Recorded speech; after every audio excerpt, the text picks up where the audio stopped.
udah semester 2, semester 13 lagi, masih belum kelar. Kalau nggak sakit udah nih.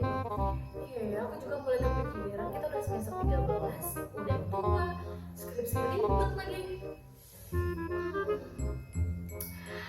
Iya, gimana kalau kita joki skripsi aja? Yes. Kalian mau joki skripsi? Zaman sekarang masih joki skripsi. Apa kata dunia? Mending kita belajar sama-sama aja. Emang kalian gak pahamnya masalah materi apa sih? Ini kami belum paham tentang pengembangan bahan ajar sama evaluasi bahan ajarnya, itu ribet banget tahu. Oh, intinya kalian belum paham masalah pengembangan bahan ajar, khususnya materi evaluasi bahan ajar ya? Nah, kalau emang belum paham, aku punya sebuah video pembelajaran nih yang menarik dan inspiratif, tentunya bisa mengedukasi teman-teman tentang pengembangan bahan ajar, khususnya mengenai evaluasi bahan ajar. Kalian kepo sama video pembelajaran ya? Wah, Kepo? banget. Oke, kalau gitu kita simak video berikut ini yuk.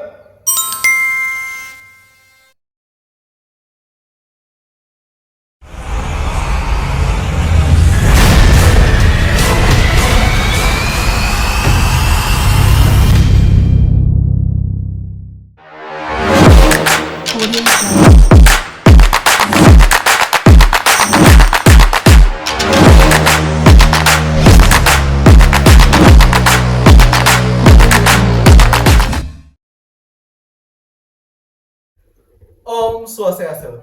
Assalamualaikum warahmatullahi wabarakatuh. Shalom namo budaya. Salam harmoni. Pendidikan adalah tiket ke masa depan. Hari esok dimiliki oleh orang-orang yang mempersiapkan dirinya sejak hari ini. Malcolm X. Halo teman-teman semuanya, apa kabar? Semoga semuanya dalam keadaan sehat ya.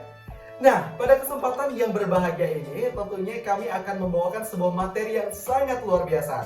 Namun sebelum itu, saya punya sebuah pantun. Jalur lari karena mengejar, angannya rusak ditinggal rini. Yuk pelajari evaluasi bahan ajar dengan menyimak video berikut ini. Wow! Ya, benar sekali. Pada kesempatan ini, kita akan bersama-sama membahas tentang evaluasi bahan ajar dengan membahas pula beberapa sub bahasan yang akan dimulai dari pengertian evaluasi bahan ajar, pentingnya evaluasi bahan ajar, komponen evaluasi bahan ajar, dan yang terakhir adalah analisis evaluasi bahan ajar. Sebelum kita lanjut kepada materi selanjutnya, tentunya kita harus bersama-sama memahami terlebih dahulu nih, apa itu evaluasi bahan ajar? Terkait dengan pengertian evaluasi, evaluasi merupakan suatu proses yang sistematis yang dilakukan untuk mendapatkan suatu nilai terhadap sesuatu hal yang di dalamnya pula terdapat kegiatan penilaian. Tujuannya adalah untuk mengukur ketercapaian sesuatu hal. Berikutnya adalah mengenai pengertian bahan ajar. Bahan ajar merupakan suatu materi yang disusun secara sistematis untuk merepresentasikan sebuah konsep. Sehingga evaluasi bahan ajar adalah suatu upaya yang dilakukan untuk mengetahui apakah bahan ajar yang dikembangkan atau dibuat dan dihasilkan dapat mencapai tujuan pembelajaran yang telah ditetapkan. Terkait dengan pentingnya evaluasi bahan ajar, banyak orang nih yang mengatakan bahwasanya penting dilaksanakan evaluasi bahan ajar. Kenapa ya evaluasi bahan ajar penting untuk dilakukan? Ya, benar sekali. Karena evaluasi bahan ajar adalah tujuannya untuk mengukur tingkat ketercapaian sesuatu hal yang dalam hal ini adalah mengenai bahan ajar. Tentunya evaluasi bahan ajar ini tujuannya adalah untuk memastikan bahwasanya bahan ajar yang sedang dikembangkan terjamin berkualitas dan sesuai dengan tujuan pembelajaran sehingga mampu meningkatkan hasil belajar siswa itu sendiri. Nah, tadi kita sudah membahas mengenai pengertian dari evaluasi bahan ajar dan juga pentingnya untuk melakukan evaluasi bahan ajar. Untuk selanjutnya, kita akan membahas mengenai komponen evaluasi bahan ajar. Menurut BSNP, bahan ajar yang berkualitas itu wajib untuk memenuhi 4 unsur kelayakan.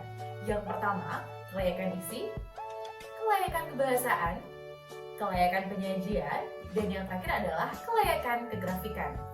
Yang pertama mengenai kelayakan isi. Apa saja sih hal-hal yang perlu untuk kita perhatikan untuk mengevaluasi kelayakan isi dari suatu bahan ajar? Ya, tentunya ada banyak sekali indikator-indikator yang perlu untuk kita perhatikan. Yang pertama adalah kesesuaian uraian materi dengan kompetensi inti dan juga kompetensi dasar. Di dalamnya berkaitan dengan kelengkapan materi, keluasan materi, dan juga kedalaman dari materi yang kita angkat untuk bisa menunjang tercapainya KI dan KD dan disesuaikan dengan kurikulum yang kita gunakan. Yang kedua adalah keakuratan materi. Di dalamnya memuat tentang akurasi konsep dan juga definisi indikator, akurasi prinsip indikator, akurasi prosedur indikator, akurasi contoh, fakta dan ilustrasi, dan yang terakhir adalah akurasi soal. Yang kedua adalah kelayakan kebahasaan. Dalam mengevaluasi kelayakan kebahasaan dari suatu bahan ajar, ada beberapa aspek penting yang perlu kita perhatikan, yakni kesesuaian pemakaian bahasa dengan tingkat perkembangan siswa. Di dalamnya memuat mengenai perkembangan intelektual bahasa, perkembangan emosional bahasa.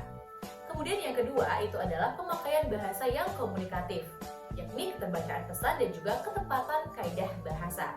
Yang tentunya dalam pemakaian bahasa yang komunikatif ini diharapkan dalam suatu bahan ajar itu dapat mudah dipahami oleh pembaca, yakni pada hal ini adalah peserta didik. Yang ketiga, keruntutan dan juga keterpaduan. Keruntutan dan keterpaduan antar bab dan juga paragraf menjadi hal yang sangat penting. Mengapa demikian? Karena apabila antar bab dan antar paragraf dalam suatu bahan ajar tidak memiliki keruntutan dan juga keterpaduan, itu akan menyulitkan siswa untuk memahami materi apa yang sedang dibelajarkan. Namun, apabila antar bab dan juga antar paragraf memiliki keruntutan dan juga keterpaduan, itu akan memudahkan siswa menemukan konsepnya sendiri dari suatu materi yang diajarkan. Yang ketiga, kelayakan penyajian. Dalam mengevaluasi kelayakan penyajian dari suatu bahan ajar, tentunya kita harus memperhatikan aspek-aspek pentingnya. Yang pertama adalah kesesuaian dengan perkembangan iptek, yang mana kita sebagai pendidik nantinya perlu untuk membekali diri terlebih dahulu dengan perkembangan iptek, dan juga nantinya agar bisa memudahkan kita untuk menyalurkan atau memfasilitasi peserta didik dengan iptek yang kita miliki. Yang kedua adalah keterkinian fitur, yakni dalam suatu bahan ajar kita perlu untuk mengembangkan fitur-fitur yang mampu menarik perhatian siswa.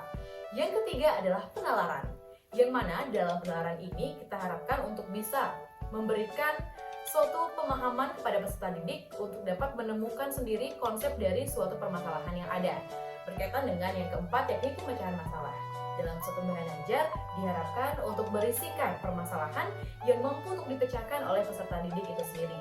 Yang kelima adalah keterkaitan antar konsep.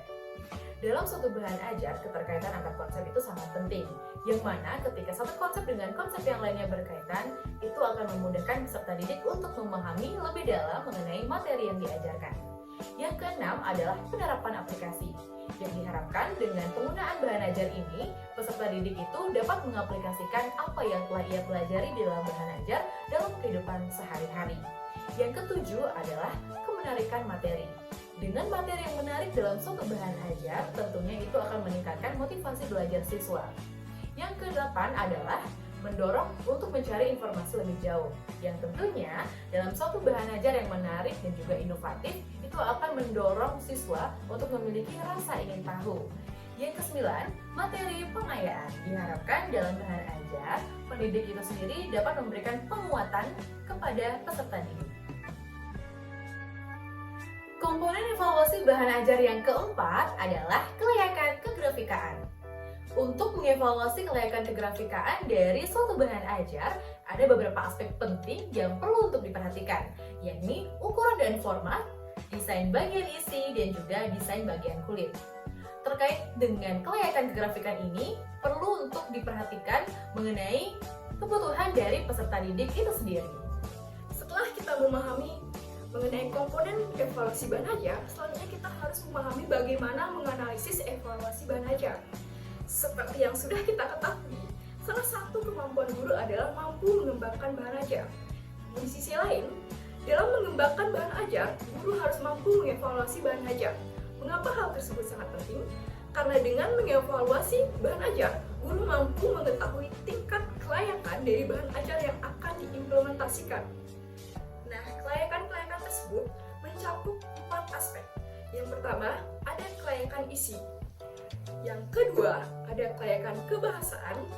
Yang ketiga ada kelayakan penyajian, dan yang keempat ada kelayakan kegrafikaan. Guna memudahkan teman-teman untuk memahami bagaimana mengevaluasi bahan ajar, kami memberikan sebuah contoh pengembangan bahan ajar dengan judul Pengembangan Bahan Ajar ILAPD berbasis Model Picture and Picture untuk penguatan IPA materi organ peredaran darah dan fungsinya pada hewan dan manusia untuk siswa kelas 5 sekolah dasar. Kelayakan yang pertama adalah kelayakan isi. Dalam kelayakan isi ini, kita harus melibatkan ahli materi, yang dimana nantinya ahli materi ini akan diberikan instrumen berupa angkat yang berisi poin-poin yang dapat mencakup beberapa aspek, seperti kualitas isi, keakuratan materi dan soal, serta kemuktahiran materi dan soal. Sebelum kita membuat instrumen ahli materi, terlebih dahulu kita harus memperhatikan atau memahami bagaimana membuat kisi-kisi instrumen ahli materi. Nah, berikut merupakan contoh kisi-kisi instrumen ahli materi berdasarkan contoh judul yang telah kami berikan.